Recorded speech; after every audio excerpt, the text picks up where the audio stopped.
tous, c'est le meilleur moment de la journée qui commence puisque c'est Pourquoi Padré ?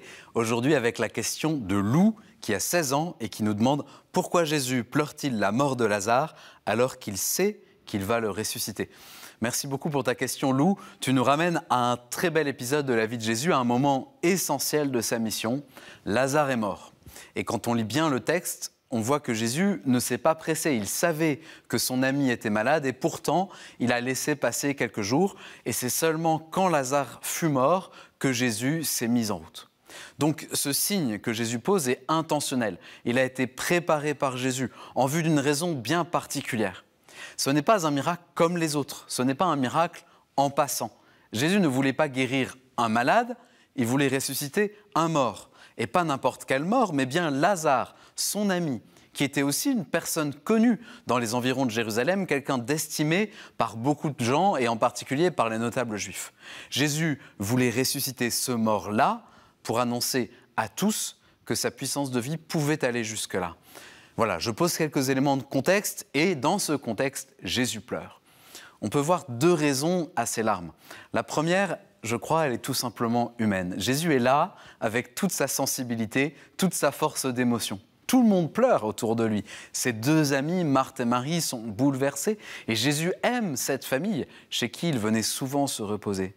Tout ce qui vient de se passer, les jours et les semaines de maladie, l'effondrement de la force d'un homme jeune, une famille en peine, l'effroi quand tout d'un coup le malade plonge dans l'agonie puis meurt, la préparation du corps, l'enterrement dans le tombeau.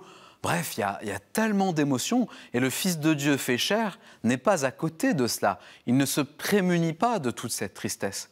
Oui, bien sûr, il sait aussi ce qu'il va faire et quelle est la puissance de sa vie.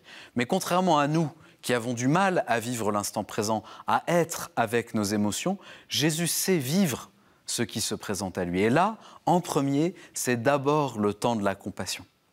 Et puis je crois qu'il y a une deuxième raison. Dans les larmes de Jésus, il y a aussi son propre cheminement intérieur vers le mystère de sa passion. Jésus pleure en pensant à ce qui va lui arriver. Il sait très bien que cette résurrection de Lazare sera le signe de trop, le signe qui décidera sa mise à mort. Alors voilà, ce n'est quand même pas rien de penser à cette donation de lui-même qui va bientôt arriver, à cette immense offrande, à l'immense rejet des gens du peuple, à l'immense amour du Père. Dans les larmes de Jésus, il y a donc aussi une perception très claire du mystère de sa propre passion, une perception de l'immensité de cet événement à venir, une intuition précise de son lien au Père et de ce que ce lien va accomplir. Voilà, cher Lou, demeurons dans la contemplation de Jésus. Merci pour votre question qui nous y aide. Merci pour toutes vos questions que vous nous envoyez par email à cette adresse pourquoipadré@ktotv.com ou sur les réseaux sociaux. Et puis vous retrouverez cette vidéo et toutes nos vidéos sur ktotv.com. Merci.